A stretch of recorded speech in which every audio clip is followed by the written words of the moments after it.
자, 오늘 제 실론 마지막 시간입니다. 실론 마지막 시간인데, 반복해서 말씀드리면, 이제 하나님에 대해서 우리가 안다라고 했을 때, 기본적으로는 어떤 인격체를 아는 것은 두 가지. 그래서, 어떤 분인가, 그리고 사역.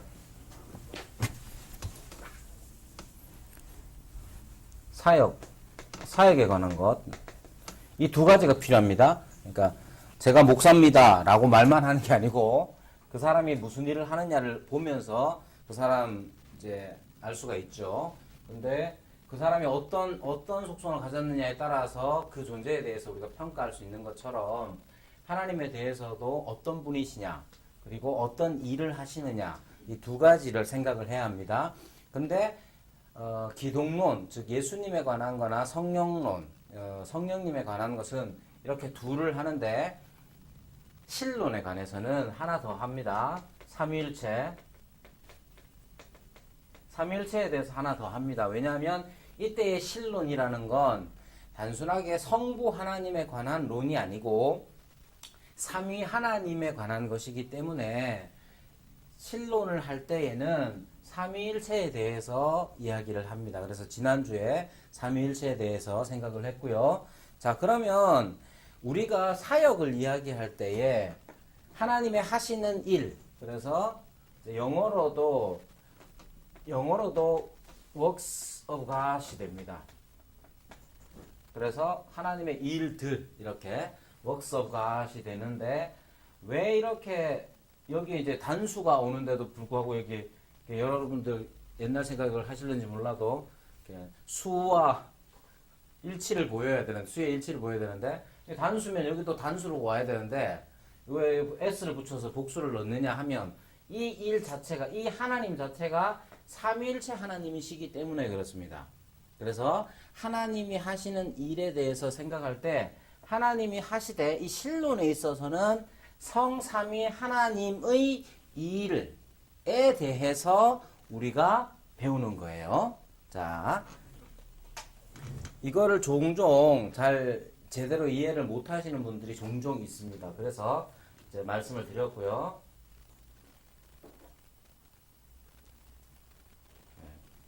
불편하네요. 자, 이렇게 해서 말씀을 드렸고, 그러면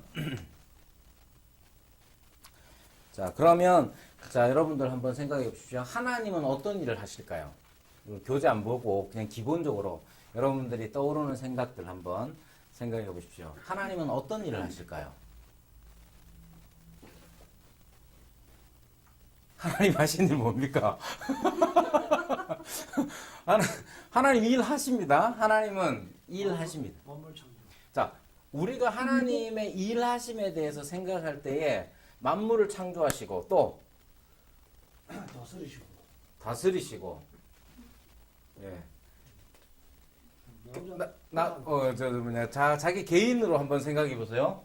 자기 개인적으로 한번 생각해 보세요. 하나님은 나에게 무슨 일을 하실까?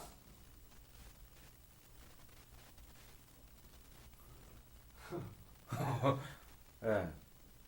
그러니까 가장 중요한 건 구원하셨잖아요. 다 구원하셨고 예. 내가 하나님 사람으로 살아갈 수 있도록 네. 내가 잘하도록 아유. 날마다 하시고 함께 그럼요. 하시고 예. 얼마나 답답하셨으면 음소거를 제거하시고. 맞습니다. 감사합니다. 예. 자, 다시 이제 음소거를 하고요. 자, 하나님께서 하시는 일에 대해서 생각할 때 우리는 기본적으로 나와 관계해서 하나님의 하시는 일을 생각할 수 있습니다. 그렇죠? 그 점은 아주 중요한 점이고, 실존, 내가 살아가는 일에 있어서 가장 필요한 일이기도 합니다. 그러나 우리가 하나님의 존재에 대해서 생각할 때에 먼저 하나님의 하시는 일에 대해서 생각할 때에 놓치지 말아야 하는 것 한 가지가 뭐냐면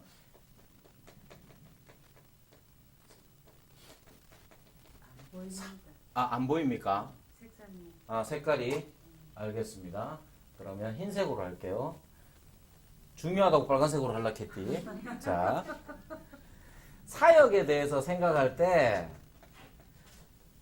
기본적으로 나와의 관계로서 하나님의 일하심을 생각할 수 있습니다. 이거 아주 중요한 일이고 무시할 수 없어요. 그렇지만 이것만 있는 게 아니라 하나님께서 삶 위로 계시다 하는 점이 중요합니다. 삶 위로 계시다. 자, 그래서 삶 위로 계시다는 건 성부와 성자와 성령으로 계시다는 거예요. 성부와 성자와 성령, Father, Son, Holy Spirit, 삶 위로 계시다 하는 점이 중요해요. 그러면 이 각 위격 자체로서도 하시는 일이 있을 것 아니에요. 자, 성부로 계시며 하시는 일이 있고, 성자로서 하시는 일이 있고, 성부로서 하시는 일이 있다 이 말이에요. 그렇죠? 자, 그런데 자, 어려운 말 들어갑니다. 지금부터 이 어려운 말을 한마디씩 이렇게 해주고 들어줘야 배운 것 같잖아요. 자, 그래서 어려운 말을 하자면 이런 거예요. 하나님께서 일하시는 것을 두 가지로 볼 수 있습니다. 두 가지, 크게 두 가지. 그래서 둘로 나누면 내재적, 여기 똑같은 말로 쓰자면 외재적 쓸 수 있습니다. 내재적이라고 하는 말의 의미는 뭐겠어요? 제자가 이제 자리, 어떤 자리에서 이루어지느냐의 문제예요. 그래서 내재적이라고 했을 때는 삼위 하나님의 내재, 삼위 하나님 안에서 하시는 일이 있다 이 말입니다. 자, 삼위 하나님이 성부와 성자와 성령께서 각각의 위, 그러니까 지난주에 그 도표 말씀드렸죠. 자, 여기 성부, 성자, 성령은 성부는 성령이 아니시죠. 성자도 성령이 아니시고 성부도 성장이 다르시단 말이야. 그죠? 그런데 각 위는 하나님이시다. 이렇게 얘기했죠. 이게 이제 아주 유명한 삼위일체의 그림입니다. 자, 이렇게 계시는데, 그러면 생각해 보시면, 성부께서도 성자 안에서, 이 삼위 안에서 일하시는 바가 있다, 이 말이에요. 어떤 일을 하실까? 성부와 성자 사이에서 어떤 일을 하실까? 성자는 성부에게, 성부는 성자에게, 성자는 성령에게, 성령은 성자에게. 각각의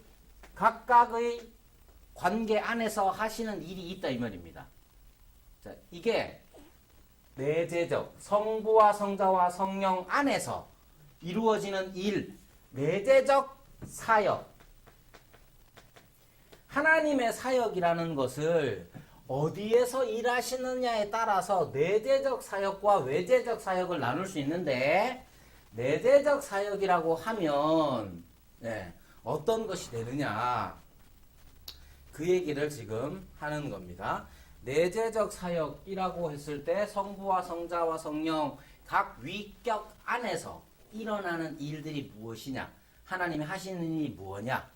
자, 외재적 사역이라고 하면 외재적 사역이라고 하면 뭐겠어요? 삼위 하나님의 바깥을 향하여 바깥에서 일어나는 일. 자, 바깥에서 일어나는 일은 뭘까? 했을 때 여기에 창조하시고 섭리하시고 구속하시는 일이 있다 이 말입니다. 자, 창조와 섭리와 구속 다 누가 하시는 거예요? 하나님이 하시죠. 하나님이 하시는데 창조 바깥에서 일어나는 일이잖아. 하나님 안이 아니라 하나님 바깥에서 일어나는 일이잖아요. 그래서 이걸 외재적 사역이라고 말하고, 성부와 성자와 성령 각 위 간에 그 하나님 삼위 하나님 안에서 일어나는 일을 내재적 사역이라고 합니다. 예. 괜히 이거 이제 어렵게 이제 표현하는 거예요. 예, 어렵게 표현하지만 이 말 왜 쓰느냐? 성경에 나와 있기 때문에 쓰는 겁니다. 내재적, 외재적 사역 이런 말은 안 나오지만 성경에 분명히 나와 있기 때문에 신학적인 용어 혹은 어려운 말들을 사용해서 지금 표현한 거예요. 그러니까 아이 뭐 평생을 교회를 다녔는데 이런 말 못 들어봤는데 이게 왜 이런 말을 들을 필요가 있나? 하지 마시고 성경에 나와 있습니다. 성경에 하는 성부께서 성자를 향하여 어떻게 무엇을 하시는지, 성자는 성부를 향하여 무엇을 말씀하시는지, 성자는 성령을 향하여 이렇게 다 얘기하고 있습니다. 상당히 불편하네요. 자, 이거 괜히 쓰는 걸 좋아하는 사람이라 이거야 원. 자, 되도록이면 안 쓰도록 하겠습니다. 지우는 이제 시간이 더 많이 걸리네. 아이, 좋은 칠판 써놓고 잘 써야 되는데 그죠? 자, 그래서 내재적 사역이라고 했을 때 어떤 의미가 있는지 잠깐 봤고요. 그러면 내재적 사역이라고 했을 때에도 또 구분이 됩니다. 그래서 위격적 사역이라고 했을 때 위격, 즉 하나님의 성부와 성자와 성령의 그 위격 안에 일어나는 일이 뭔가, 하시는 일이 뭔가 이걸 나타내고요.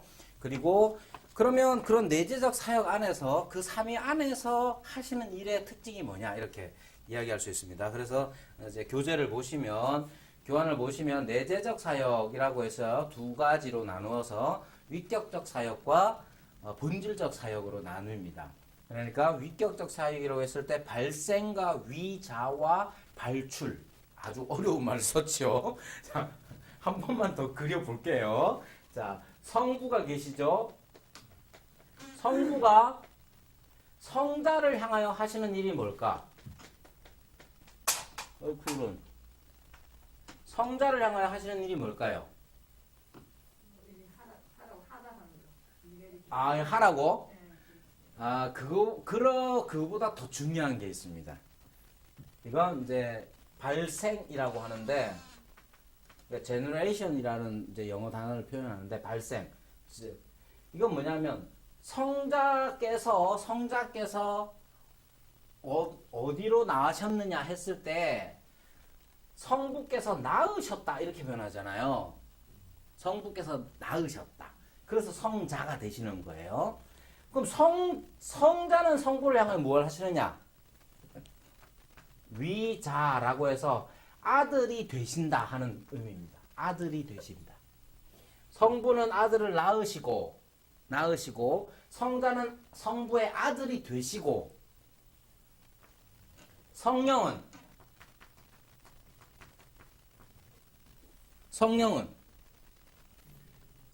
출기라고 합니다. 출기. 성령은 발출이라고 합니다. 자, 성자는 성부는 성자를 낳으시고, 성령은 성부에게서 나오시고,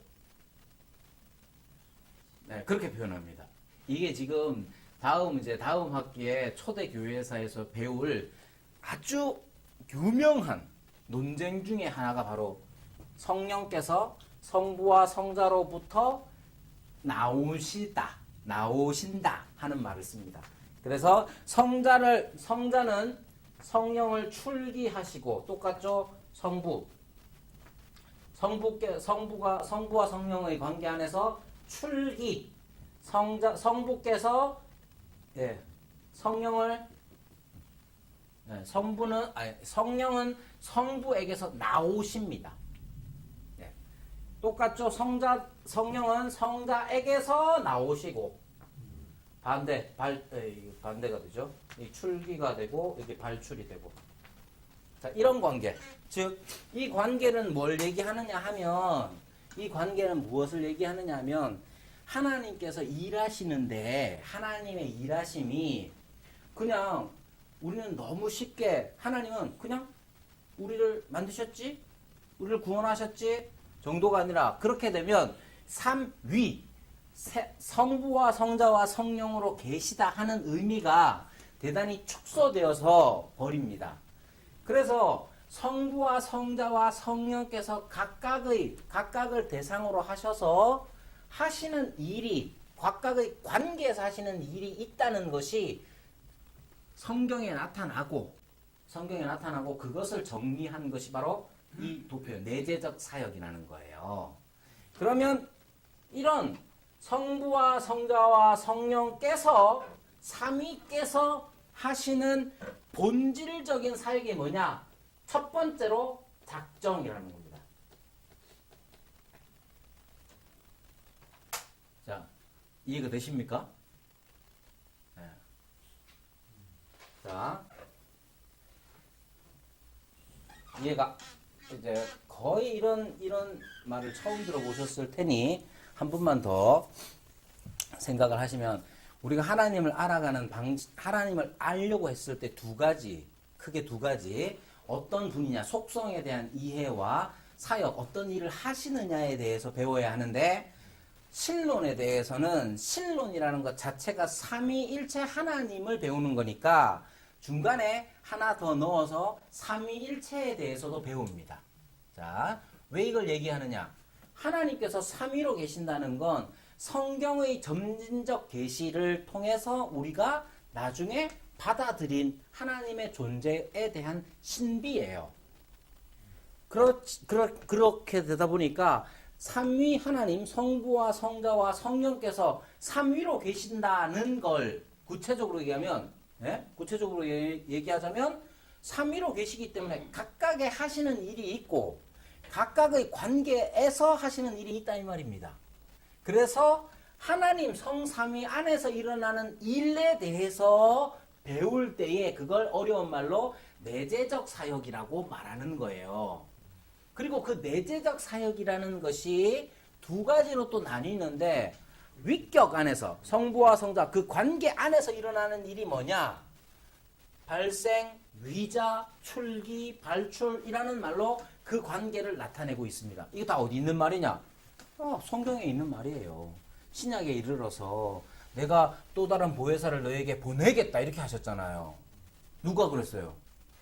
예수님께서 그렇게 말씀하셨잖아요. 그러면 성령은 어떻게 되시는 거예요? 예수님에게서 보냄을 받아 나오시는 거가 되는 거예요. 이렇게 해서 좀 까다롭고 어렵게 느껴지긴 하지만 성경의 계시를 따라서 우리가 삼위일체를 정리할 때 반드시 필요한 일이다 하는 거예요. 그러니까 하나님은 무엇을 하시느냐? 영원전에 무엇을 하셨느냐 했을 때에 이런 일이 있었음을 계시를 통하여 우리가 받아들인 거고, 그 삼위격 안에서 일어나는 이 특징들을 가지고 내재적 사역이라고 하는 거예요. 그러면 삼위께서, 삼위 하나님께서 각각의 하나님 세 분이다 이게 아니잖아요. 삼위일체로 계시는 분이 삼위일체로서 하시는 일이 뭐냐 했을 때 첫 번째로 작정이라 이 말입니다. 그래서 그걸 내재적 작정이라고 하면 하나님 안에서 일어나는 일이잖아요. 그죠? 하나님 안에서 일어나는 일이니까 내재적 사역 안에 들어가는 거고, 그리고 여기서 말하는 것처럼 하나님의 이 작정이라는 것, 삼위일체 하나님의 작정이라는 것이 바로 온 세상을 있게 한 거니까. 그죠? 자, 우리도 어떤 일을 할 때에 우리가 지금 생각하는 게 하나님의 사역, 하나님의 일이잖아요. 우리가 또 어떤 일을 할 때에는 당연히 나타나는 현상. 자, 보세요. 자, 물을 따서 마시는 이 일은 내 안에서 목마른데 물을 마시자. 이런 의미가 포함되어 있잖아요. 자, 하나님 안에서도 어떤 일, 즉 창조와 구속의 일을 행하실 때에 그냥 갑자기 뭔가를 하는 게 아니라 하나님 안에서도 그 일이 작정되어졌기 때문이라는 거예요. 근데 이 작정이라는 건 밖으로 지금 드러나지 않고 하나님 안에서, 성삼위 안에서 일어나는 일이니까 내재적 사역이다 이렇게 얘기하는 겁니다. 그렇게 하면 하나님께서 또 무엇을 하시느냐 했을 때 그렇게 작정하신 그분이 외재적, 밖을 향하여서, 이걸 내향적 사역이라고도 합니다. 밖을 향하여서 하신 일이 뭐냐? 창조와 섭리와 구속을 하시는 거예요. 그래서 하나님의 일에 대해서 하나님이 무엇을 하시느냐 했을 때 크게 보면 작정, 섭리, 구속 이렇게 나오는 겁니다. 자, 그래서 이제 우리가 하나님이 하시는 일이 뭐냐를 배울 때 세 가지를 배웁니다. 작정, 섭리 이렇게 배웁니다. 창조, 작정, 창조, 섭리. 죄송해요. 이게 여기 작정 다시 작정, 창조, 섭리 이렇게 배우는 겁니다. 자, 아까 제가 마음이 급해서 시간이 막 가다 보니까 마음이 급해서 하나님이 하시는 일이 뭐냐 세 가지 작정, 창조, 섭리 이렇게 배우는 거예요. 자, 하나님이 하시는 일 중에 제일 쉽게 생각할 수 있는 게 뭐겠습니까? 창조죠. 그래서 창조부터 하겠습니다. 자, 왜 창조부터 하느냐? 우리가 생각할 수 있는 가장 쉽게 생각할 수 있는 거기 때문에 그렇습니다. 자, 창조에 있어서 생각해야 될 것 뭐냐? 뭐겠습니까? 제일 중요한 거. 말씀으로. 그 말씀으로라는 말의 뜻은 뭐냐 하면 하나님께서 어떤 무엇을 가지고 만드신 게 창조하신 게 아니라는 거죠. 그 점 중요합니다. 무에서부터의 창조가 가장 중요합니다. 제가 그래서 창조에 대해서는 많이 쓰지 않았습니다. 자, 3번 창조부터 한번 볼게요. 자, 성경적 증거가 뭐냐? 창세기 1, 2장 보면 잘 나옵니다.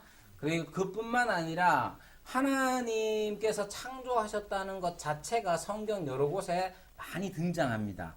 그래서 창조 사역에서의 하나님의 전능을 강조하는 구절들, 이사야 40장, 아모스 4장, 그리고 두 번째로 위대하시고 무한하신 하나님으로서 자연 위에 높이 들리심을 가리키는 구절들, 시편, 그리고 사도행전 17장, 세 번째 창조사역에서의 하나님의 지혜를 언급하는 구절들 많이 나와 있습니다.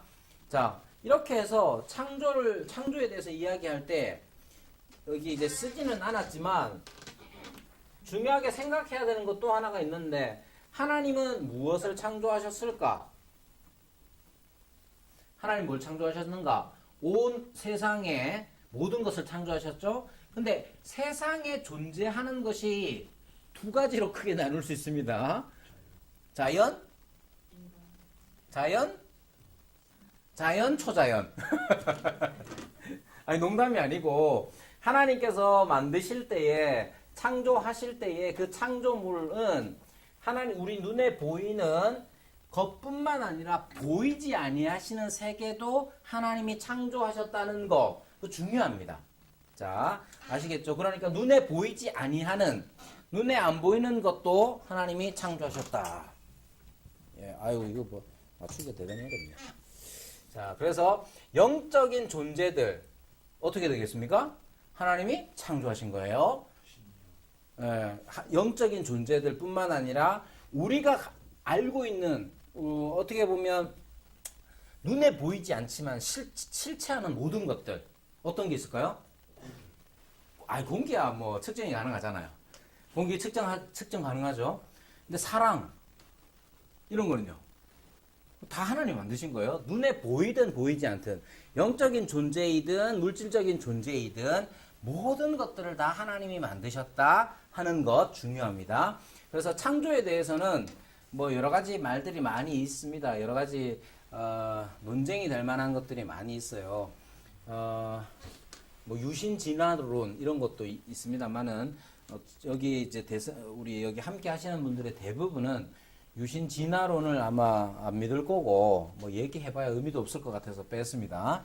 그 유신 진화론은 뭐냐? 진화론 자체를 받아들이는데 타협한 거예요. 어떻게 타협했느냐? 하나님께서 진화의 방식을 사용하셨다. 이런 식으로 생각을 합니다. 근데 뭐 믿으려면 뭐 하는데 굳이 그래 믿어야 되겠습니까? 저는 그렇게 생각 안 합니다. 저는 그렇게 안 믿고 하나님께서 다 창조하셨다고 저는 믿고요. 물론 이제 조심스럽게 말씀드리건데 이제 그렇게라도 믿어야 할 사람들이 있을 수 있습니다. 왜? 과학적 증거. 저는 과학적 증거 자체에 최종 권위를 두지 않습니다. 그러니까 예를 들면 과학의 역사라는 것은 항상 자신들의 과학적 증거를 갈아엎어서 과학적 증거를 만들어 왔기 때문에 지금 현재의 최종적이다 여기는 과학적 증거조차도 어떻게 변할지 몰라요. 그래서 예를 들면 빛이라는 게 물질이냐, 입자냐, 아니면 진동이냐, 파동이냐. 여러분 이런 거 들어보셨어요? 빛이 입자일까요, 파동일까요? 둘이 막 싸웠습니다. 아니 농담이에요, 진짜로. 빛은 입자냐, 파동이냐, 자기들끼리 막 싸웠어요. 입자다, 파동이다 막 싸웠어요. 결론이 뭔지 아세요? 입자이자 파동이다 이렇게. 그렇게 나온 거예요. 그러니까 과학적인 증거 자체가 최종적이지 않다. 과학의 역사 자체가 자기들의 권위를 밟고 일어서서 쌓아진 거기 때문에 굳이 그럴 필요 없다. 그런데 현재에 나타나 있는 과학적 증거들 때문에 막 신앙이 엄청 흔들리는 사람이 있다. 뭐 그런 사람들이 유신진화로 그나마라도 그렇게라도 이제 자기가 하나님을 믿고 싶다 하면 그러다가 뭐라고 얘기하겠습니까? 그래, 뭐 하나님께서 은혜 베푸시겠죠. 그렇게 생각하는 거고 이제 창조에 대해서 이야기할 때 고대라고 하면 예수님 이후에 초대교회 때 사람들은 초대교회의 사람들 즉 예를 들면 아주 발전했던 문명이 발전했던 이집트의 알렉산드리아 뭐 이런 곳의 사람들은 하나님의 6일 창조 자체를 안 믿었어요. 못 믿어 했어요. 왜 그런 줄 알아요? 아니 하나님이 세상 만드는데 그 6일까지 필요하나? 있으라고 하면 있는 거지? 이렇게 생각하기 때문에 6일 창조 자체에 대해서 옛날 사람들은 도리어 못 믿기도 했어요. 한 시간이면 눈 깜빡할 사이에 그냥 있으라 하면 있는 거지. 그러니까 옛날의 사람들은 한 2세기, 3세기, 뭐 4세기경 사람들은 어거스틴이 그것 때문에 논쟁도 하고 그래요. 아무튼 우리가 생각할 때 아니 6일 창조가 말이 돼? 이렇게 이렇게 뭐 대단한 이 우주를 6일 만에 어떻게 창조해? 우리는 그렇게 생각하지만 현대 사람들은 고대의 사람들은 6일까지나 걸려? 막 이렇단 말이에요. 그러니까 창조에 대해서도 여러분 다양하게 생각하는 사람들이 있지만 우리는 그저 성경에 기록된 대로 그냥 받아들이는 게 제일 좋지 않나. 어떤 사람들은 이게 하루라는 말을 욤이라고 합니다. 히브리어로 욤이라고 하는데 이 욤이라는 것 자체가 그 뒤에 이제 구약에 보면 단지 그냥 24시간 하루를 뜻하진 않아요. 그러니까 용례를 따라서 생각하면 욤이라는 것 자체가 용례를 따라서 생각하면 어떤 긴 시간도 욤이라고 쓰기도 합니다. 그러나 뭐 그렇게 믿든 그래서 이제 우리랑 같은 신학 안에 있는 사람들 중에도 6일 창조를 딱 24시간이 6번 뭐 이렇게 생각 안 하고 처음에 3일은 아주 오랜 시간이 걸렸을 것이다 이렇게 믿는 사람도 있어요. 그러니까 다양하게 믿기도 하지만 그런 큰 범위 안에서 자기 분량을 따라서 그냥 믿으면 됩니다. 제일 중요한 건 그걸 누가 하셨느냐? 하나님이 하셨다. 하나님이 아무것도 없는 것에서 하나님께서 무로부터 하나님이 말씀으로서 창조하셨다를 믿으면 그게 가장 중요하고 핵심이 되는 겁니다. 근데 같은 색깔의 신학을 가지고 있어도 아니 욤이라는 것 자체가 용례를 따라서 긴 기간을 말할 수도 있다. 그래서 하나님이 빛이 있으라 하셨을 때에 그 첫 번째 날에 있어서 그 욤은 24시간이 아니라 더 긴 기간이다. 뭐 이렇게 이해하는 사람 혹은 믿으려고 하는 사람도 있을 수 있습니다. 근데 그거 자체를 가지고 너무 얘기하지 말자. 저는 6일 창조 믿습니다. 참고로. 이거 분명히 해줘야지 안 그러면 저 오해를 받을 수 있으니까요. 자, 그러면 창조라는 것이 있을 때 하나님께서 어떻게 행하셨느냐. 자, 창조라는 실제적인 이 현상이 있기 전에 하나님께서 무엇을 하셨느냐 했을 때 작정하셨다고 하는 거예요. 하나님의 작정이 없이 창조는 있을 수가 없죠. 그죠? 우리는 어떻게, 우리의 보는 시각의 방향은 뭐냐면 이렇게 해요. 그죠? 창조가 있는데 이 창조라는 것이 어떻게 생겨났을까? 하나님께서 계획하지 아니하셨으면 있을 수가 없는 거잖아요. 그래서 이 창조의, 이 작정의 특징을 좀 이해할 필요가 있습니다. 그 창조의 특징, 작정의 오늘 자꾸 말이 새네요. 작정의 특징, 이 작정 첫 번째, 하나님의 작정은 하나다. 이 점이 제일 첫 번째로 말하는 건데요. 종종 이제 하나님의 작정을 복수로 언급하는 경우가 있습니다만은 하나님의 작정은 하나님이라는 그 고유한 성질상 하나님의 단일한 행동일 뿐입니다. 그러니까 이제 이 말은 우리가 무언가를 행할 때에 예를 들면 아까 이제 물 마시는 얘기를 했잖아요. 그런 의미에서 조금 마셔볼게요. 제가 이렇게 물을 마시는 행위는 이런 행위, 밖으로 드러난 행위잖아요. 이런 행위는 작정이 있긴 하지만 그 작정 자체가 나의 필요 때문이죠. 목말라. 내 필요 때문에 필요를 느끼고 물이 있다는 지식을 가지고 내가 물을 마시는 행위를 했다 이 말이에요. 그러면 하나님의 작정은 어떠한가? 그 점이 중요합니다. 자, 우리는 어떤 행위, 밖으로 드러나는 어떤 행위, 예를 들면 김태경 권사님이 포항에 놀러 오신대요. 지난주 그랬죠? 네, 포항에 놀러 오신다고 했어요. 그러면 포항에 놀러 오시면 오는 것 그 행위 자체는 어떤 게 조건이 되느냐 하면 예를 들면 이 바이블 플러스에서 이상용이라는 사람을 강사로 만났고 강의를 들었고 그래 그렇지. 한번 가봐야 되겠다. 목사인데 책방도 한다니까 한 번 더 가봐야 희한하네. 이런 온갖 생각들 때문에 가고자 하는 마음이 생긴 거 아닙니까? 그런 계획을 해서 아직 계획 중인지 계획을 안 했는지 그냥 인사치레인지 아무도 몰라요. 아무도 모릅니다. 자. 만약에 그렇다면 그런 일이 일어났다면 그 일이 일어나기 전에 우리의 작정이라는 것은 여러 가지 조건과 지식들을 통해서 작정되어지고 그것이 실행되어진다 이 말이에요. 그러면 우리가 그렇게 실행하기 때문에 하나님의 작정도 그렇게 생각하면 되느냐? 안 된다 이 말입니다. 알겠습니까? 왜냐? 우리는 여러 조건, 시간과 공간의 제약을 받아서 여기에 있는 사람들이기 때문에 우리의 작정과 행위 자체는 그런 조건들에게 맞춰져 있는 거예요. 그렇죠? 그러나 하나님은 그것을 초월하여 계시는 분이기 때문에 하나님의 작정도 우리처럼 생각하면 안 된다는 거예요. 자, 그것이 중요합니다. 그것을 나타내는 게 뭐냐? 하나님의 작정은 하나예요. 하나님의 고유한 성질상 하나님의 단일한 행동일 뿐이다 하는 것. 이 말이 좀 어렵긴 하지만 기억을 하셔야 될 말이고요. 그리고 영원하고 불변하신 작정으로서 하나의 작정일 수밖에 없는 겁니다.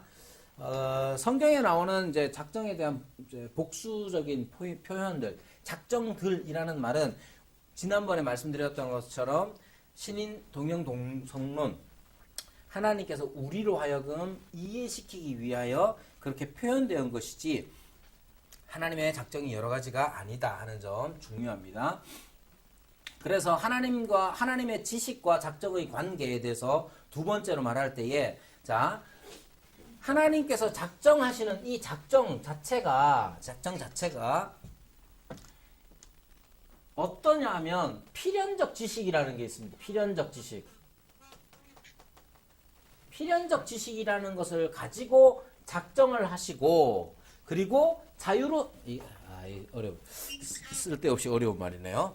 자, 예를 들면 구체적인 예로 포항 그의 나라 교회 설립을 말씀을 드릴게요. 자, 필연적 지식이 작정, 그리고 작정하시고 자유로운 지식으로서 행하셨다는 말의 의미는 이런 겁니다.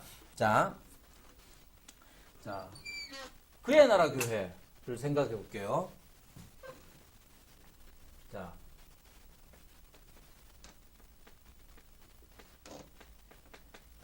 그의 나라 교회가 여러분들은 모르시겠지만 2009년 5월 23일 설립 예배를 드렸습니다. 1월 18일부터 예배를 드리다가 이제 5월 23일에 설립 예배를 드렸어요. 자, 그러면 그의 나라 교회가 설립을 할 때에 2009년이 아니라 서기 9년 5월 23일 날 그의 나라 교회가 설립할 수 있습니까? 없습니까? 없죠. 뭐 그렇게 어렵게 생각합니까? 여기 개천 멤버가 저랑 아내랑 아이 셋이었는데 네. 설립 멤버가 우리 집에 셋이랑 아내랑 저랑 저밖에 없었는데 뭐 2009년 그냥 9년에 어떻게 설립이 됩니까? 불가능하죠. 아니면 자 모슬렘 이제 이슬람 교도들이죠. 모슬렘이 2009년 5월 23일 날 그의 나라 교회를 설립할 수 있습니까? 없습니까? 이런 건 없잖아. 모슬렘인데. 없어요. 아이고 깜짝이야. 예, 없습니다. 예. 자, 이런 일은 없죠. 자, 이런 경우들은 불가능한 사태예요. 일어날 수 없는 일이죠. 이런 조건들은. 그죠? 자, 현실적으로 그의 나라 교회가 2009년 5월 23일 날 설립 예배를 드렸는데 나머지 이런 조건들은 일어나지 않아요. 불가능한 일이라 이 말이에요. 대신 가능한 것들 여러 가지 있죠. 가능한 것들은 어떤 게 있습니까? 예를 들면 제가 사실 이제 목사 안수 받기 전에 교회 개척을 했거든요. 자, 그러면 목사 안수 강도사 때 교회 개척을 했는데 2009년 만약에 10월 23일이면 10월 23일이 뭐 주일인지 아닌지는 모르지만 10월 23일이다. 이날도 토요일입니다. 10월 23일이다. 가능합니까? 안 가능합니까? 2009년 10월 23일. 가능하죠. 왜? 제가 그때 목산수 받았거든요. 그러니까 제가 뭐 2009년 1월 18일 날부터 강도사인데 무슨 예배를 개척을 해. 하지 마. 그래가지고 안수 받고 2009년 10월 달에 그때부터 가능하잖아요. 그러니까 어떤 지식 안에는 아예 불가능한 사태가 있는가 하면 가능하되 어디를 하느냐, 언제를 하느냐 그렇게 정할 수 있다 이 말이에요. 이런 것들이 다 있는데 요즘 그러니까 2009년 10월 달에 하든 5월 달에 하든 아니면 2010년에 하든 가능한 것들 안에서 하나님의 필연적 지식을 찾는 거예요. 여러 가지 무한한 가능성들이 있어요. 이런 것들 말고 서기 9년 예수님이 아직 오셨죠. 예수님이 아직 십자가 지시기도 전에 내가 교회를 개척해. 이런 거 일어날 수가 없잖아. 이런 거 다 빼고 가능한 여러 가지 것들 중에 하나님의 필연적 지식이라는 게 있고요. 하나님의 의지가 개입이 되어서 하나님의 의지가 개입된 것이 작정입니다. 그래서 이런 모든 가능성 가운데 하나님의 기쁘신 뜻에 의해서 이것을 실현하는 것, 그것이 바로 작정이라는 거예요. 필연적 지식이라는 것은 여러 가지 불가능한 것들 다 빼고 가능한 지식에 대해서 생각하실 때 하나님의 기쁘신 뜻을 따라서 하나님께서 택하신다 하는 거죠. 그리고 나서 하나님께서 자유로운 지식이라는 것은 그러한 필연적 지식 가운데서 하나님이 작정하시고 실제로 자유로운 하나님의 뜻을 따라서 2009년 5월 23일 날 설립 예배를 드리는 것. 이것이 바로 하나님의 작정의 내용입니다. 그래서 그 작정이 이렇게 실현되는 거예요. 자, 어렵긴 하지만 작정이라는 것 자체가 이렇게 하나님과 인간 모두 관계한다 하는 것이고요. 자, 시간이 별로 없어서 하나님의 작정의 특징들. 첫 번째, 하나님의 지혜에 기초합니다. 자, 지혜에 기초하고 영원하며 효과적이고 불변적이며 무조건적이고 절대적입니다. 자, 무조건적이고 절대적이다. 하나님께서 그렇게 하신다 하면 하는 거예요. 그리고 보편적이고 전포괄적이다. 그리고 마지막, 죄에 대해서 허용적이다 하는 점이 있습니다.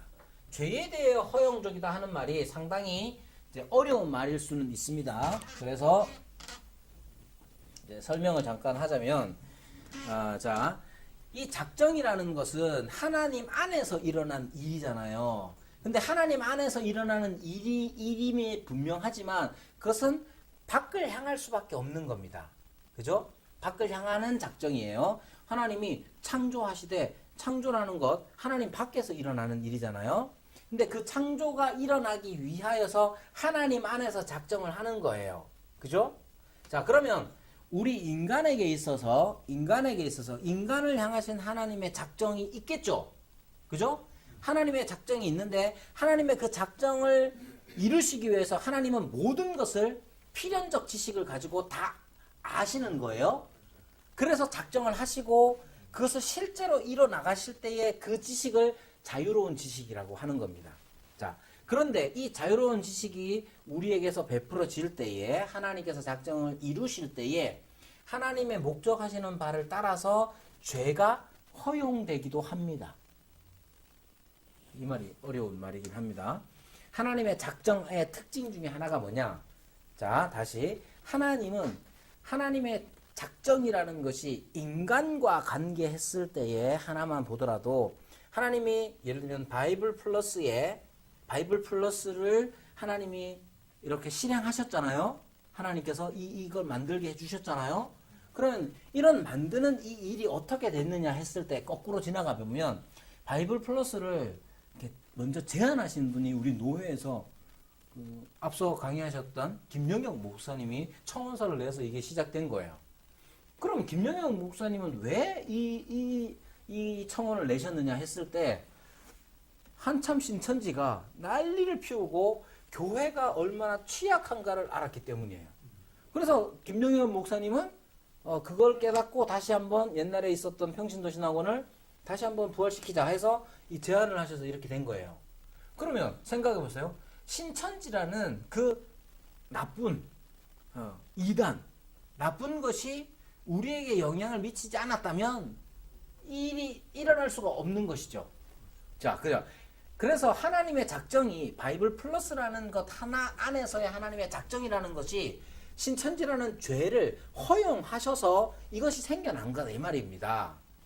자, 하나님의 작정을 그렇게 이해하는 거예요. 그러니까 하나님의 작정을 이렇게 왜 죄의 허용적 죄에 대한 허용에 대해서 강조하는 까닭이 뭐냐면 자꾸만 하나님의 작정을 다른 말로 하면 이제 예정이라고도 하는데 그 예정을 운명론적으로 생각합니다. 그런 게 아니라 하나님께서 죄를 허용하시기 때문에 또한 그 작정을 이루어 가신다. 하나님의 작정 안에는 죄의 허용이 포함된다는 점을 기억하실 필요가 있습니다. 그거는 그러면 사회적인 것만 그런 겁니까? 개인적인 것도? 개인적인 것도 당연히 그렇습니다. 개인적으로. 네. 그러니까 우리 개인이 어떤 것들을 행하거나 아니면 우리 개인에게 어떤 일들이 닥치거나 이 모든 일들이 하나님의 작정하심의 범위를 벗어나지 않습니다. 그죠? 예를 들면 내가 정말 제가 사기를 당한 적이 있는데 이건 얘가 비유가 아니고 진짜로 사기를 당한 적이 있습니다. 자, 사기를 당한 건 내가 원치는 않았잖아요. 근데 내가 당했어. 그러면 그 당할 때 속이 엄청 상하죠. 막 진짜 이 바보 같은 이러면서 막 그러고 싶은 마음이 들어요. 그걸 보면서 강도석 집사님이 저한테 하나님 뜻이 있습니다. 작정입니다. 이러면 기분이 나쁘잖아. 기분이 엄청 나빠요. 내가 지금 사기를 당해가지고 이제 나 스스로도 바보 같다고 생각하고 있는데 와가지고 막 하나님의 작정입니다. 이러면 짜증나지. 그죠? 네. 목사가 여러분에게 말해도 여러분도 짜증 나실 거고 반대도 마찬가지죠. 자, 그런 일들이 일어나면 그 하나님의 작정이라는 것을 마치 운명론, 숙명론적으로 여기기가 쉽습니다. 네. 그렇지만 더 세월이 지나고 나면 그것이 하나님의 작정하심이라는 그 풍부한 그 은혜들을 누릴 수 있는 기회들이 또 생겨나기도 합니다. 그런 차원에서 죄에 관해서 하나님의 작정은 허용적이다라고 말하는 거예요. 운명론하고는 좀 다르다고 봐야 됩니다. 운명론하고는 다릅니다. 그러니까 운명론은 운명이라는 말을 이 fate라는 말 자체를 요즘 서양 사람들이 아주 좋아합니다. 서양 사람들 아주 좋아하는데 그런 거 이제 만들어지는 드라마 같은 데서 운명이 나를 이끈다 뭐 이런 표현을 많이 써요. 그래서 운명을 하는데 그 운명은 내가 어쩔 수 없는 그 무엇이라고 생각합니다. 예. 그런 의미로 하는 게 아니라 그걸 내가 확정할 수가 없고 우리는 세월이 지나서 하나님의 섭리를 깨달아가는 것이죠. 자, 그래서 섭리로 넘어가면요. 자, 하나님이 창조하시죠. 하나님이 창조하시고 나면 하나님이 어떻게 하시느냐? 섭리 개념이 아주 중요합니다. 왜냐하면 이 섭리 개념이 아니면 섭리가 아니면 마치 범신론이나 이신론처럼 여기기가 쉽기 때문에 그래요.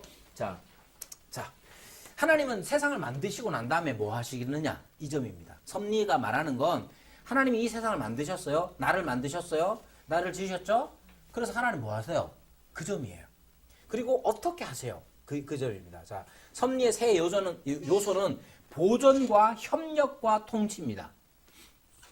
여기에서 제일 오해가 되는 말이 협력이라는 말입니다. 협력. 여기 협력은 어떤 뜻이겠어요? 나하고 하나님하고 협력한다 이런 뜻이 이유가 없는 거죠. 하나님 입장에서. 하나님 입장에서는 이유가 없죠. 의미 있는 말이라고 제가 해석하겠습니다. 자, 그 말을 다음 시간에 한번 좀 더 얘기를 해보도록 하고요. 자, 그런데 맨 처음에 예를 들면 칼빈이나 이런 분들, 하이델베르크 요리 문답이나 이런 데는 섭리를 이야기할 때에 두 가지 보존과 통치반을 이야기했습니다. 그러나 이제 세월이 지나면서 협력이라는 점이 강조되어서 개혁파 안에서 칼빈이나 하이델베르크 같이 16세기의 학자나 혹은 선생님들이나 요리문답에서 협력이 빠진 까닭은 보존과 통치 안에 이 협력이라는 개념이 들어가 있기 때문에 그렇습니다. 그것은 나중에 세월이 지나면서 개혁파 신학이 발전되고 좀 더 스콜라틱해지면서 좀 더 이렇게 많이 이렇게 복잡하게 생각하면서 협력이라는 걸 나중에 이제 후대에 넣었고 앞에 칼빈이나 이런 분들이 안 넣은 건 이게 없다 이런 의미가 아니라 보존과 통치 안에 협력이라는 개념이 들어가 있기 때문에 그렇습니다. 그래서 보존이 뭐냐? 하나님이 창조하신 만물을 그가 그것들에게 부여하신 특성들과 능력들과 더불어 유지하시는 하나님의 계속적인 사역. 자, 지구는 돌죠. 자전합니다. 자전과 공존을 하지요. 그죠? 왜 그럴까요? 섭리 속에 있는 건. 하나님이 그렇게 만들어 놓으셨기 때문에 그래요. 그죠? 그게 창조죠. 하나님이 그렇게 만들어 놓으셨고, 하나님은 그러면 지구가 자전과 공존을 할 수 있는 특성들과 능력들을 하나님이 지구에게 주셨죠. 부여를 했죠. 부여했죠. 그러고 나서 하나님 어디 계시느냐? 저 멀리 떠나 계시는 게 아니라 그런 특성들과 능력들과 더불어 하나님이 지구를 유지하신다. 하나님이 만약에 이 보존하시는 은혜를 거두어하시면 어떤 일이 일어나겠어요? 파멸이죠. 그러니까 아침에 눈을 딱 뜨면 해가 동쪽에서 탁 뜹니다. 자기 전에 해가 지죠. 그걸 보면서 아유 오늘도 지구는 잘 돈다. 단지 그것만 느끼지 아니하고 하나님께서 이러한 은혜들을 지금도 유지시켜 주신다는 그 은혜를 그걸 깨닫는 일이 중요합니다. 하나님께서는 만드신 것들을 만드실 때에 그 특성과 능력들을 그 안에 내재시켜 주셨어요. 그죠? 그래서 그렇게 돌아가는 거예요. 돌아가는데 하나님이 그것을 지금은 한번 만들어 놨으니까 저 멀리 그냥 법칙만 놔두고 저 멀리 계시냐. 그걸 이신론이라고 합니다. 이치가 이치를 신으로 여기는 그런 게 아니라 지금도 보존하신다 하는 것 기억하셔야 되고요. 두 번째 협력이라는 것은 신의 권능과 모든 종속적인 능력들 사이의 협동을 말합니다. 미리 확립된 그들의 작용 법칙에 따라서 그들을 행동하게 하되 정확히 행동하게 하는 일. 되게 어렵죠. 자, 이 협력에 대해서 이야기할 때에 어떤 일이 일어나는 모든 원인은 뭡니까? 하나님이십니다. 그걸 제1원인이라고 해요. 자, 제1원인. 제가 물을 마시는 거 하나님이 원인이 됩니다. 그죠? 그렇게 말하면 모든 게 다 하나님 때문이다 이렇게 생각하잖아요. 그럼 세상 사람들이 다 이제 이상하게 봅니다. 그래가지고 어떻게 하느냐 하면 우리를 시험할 때 어떻게 시험하느냐, 뺨을 한 대 딱 때려. 그러면서 뭐라고 얘기하겠어요? 하나님이 이렇게 얘기하는 거예요. 자, 사람들이 다 그렇게 생각하죠. 예를 들면 이거 컴퓨터 이거 누가 만들었어요? 그러면 답이 뭡니까? 하나님이 만드셨어. 왜 이렇게 하면 답이 다 돼. 답이 다 돼. 우리는. 그러나 여러분들이 지금 웃고 계시잖아요. 아니, 창조 때 컴퓨터가 있었다고? 뭐 이렇게 된단 말이에요. 자, 그러니까 이런 점들에 대해서 자, 하나님께서는 우리 각자에게 어떤 능력들을 부여하시고 그 일들을 행하도록 하십니다. 그래서 우리가 예를 들면 우리가 제가 이제 책방 할 때 열심히 그 목공을 해가지고 뭐 책장도 만들고 의자도 만들고 이제 데스크도 만들었어요. 이런 거 진짜 다 이제 했죠. 이제 벽도 치고 막 다 했어요. 바닥도 깔고 다 했단 말이에요. 자, 그러면 이제 의자를 만들 때에 그 의자를 만들었는데 그거 누가 만들었어요? 그러면 뭐라고 대답해야겠어요? 하나님이 만드셨어 해도 답이에요. 그러나 직접적으로 제가 전기톱 가지고 와가지고 쭉쭉 밀고 막 다듬고 막 했단 말이에요. 자, 이런 것들을 구분시켜서 어떻게 표현하느냐면 하나님은 우리의 제1원인이 되시고 모든 것의 근원이 되시고 이유가 되시고 원인이 되십니다. 그 제1원인이라고 해요. 그러나 이 제1원인이 되시는 그분께서 이 세상을 만드실 때에 특성들과 능력들을 주셔서 그것 안에서 다시 돌아갈 수 있도록 해주신 거예요. 그것을 제2원인이라고 하는 거예요. 마이크로소프트사가 당연히 이걸 만들었겠고 어떤 회사가 뭐 아수스가 이걸 만들었고 삼성이 이걸 만들었고 뭐 이렇게 할 수 있잖아요. 그러나 하나님께서 그런 특성들을 주셔서 그들로 하여금 원인이 되게 하셨는데 가장 근본적인 원인은 하나님이실 수밖에 없죠. 그것을 구분하는데 이 협력이라는 것은 제1원인과 제2원인이 따로 도는 게 아니라 그것이 함께 해서 이 세상이 하나님께서 이 세상을 보존하시고 다스리시는 방식으로 사용하신다 하는 점입니다. 통치는 마찬가지로 하나님의 신적인 목표의 성취를 보장하기 위하여 만물을 목적론적으로 다스리시는 하나의 지속적인 행동이 되고 통치는 단순히 신적 섭리의 일부가 아니라 보존이나 협력과 같이 그 전체이나 하나님이 피조된 만물을 인도하는 것, 즉 그의 이름의 영광을 위해 목적의 견지에서 고려되는 것. 하나님이 통치하실 때에 어떻게 통치하시느냐 하면 보존하시며 또한 협력을 통해서 하나님이 다스려 나가신다 하는 점입니다. 자, 그렇게 해서 하나님이 하시는 일에 대해서 생각을 했을 때 여러분들이 평소에 거의 못 들어보실 내용, 하지만 성경에 분명히 있는 거, 하나님의 삼위 하나님의 내재적 사역, 그리고 외재적 사역에 대해서 말씀을 드렸고, 외재적 사역과 내재적 사이에 작정이라는 것을 생각해 보시면 좋겠고요. 하나님께서 창조하신 그것을 그냥 버려두시는 것이 아니면 어떤 법칙에 맡겨두시고 떠나 계시는 게 아니라 지금도 여전히 보존과 협력과 통치를 통해서 우리를 다스려 나가신다. 그게 바로 섭리라고 하는 겁니다. 자, 이렇게 해서 간단하게 마치고요. 우리 잠시 한 10분 동안 쉬고 2시 5분에 뵙겠습니다. 2시 5분에.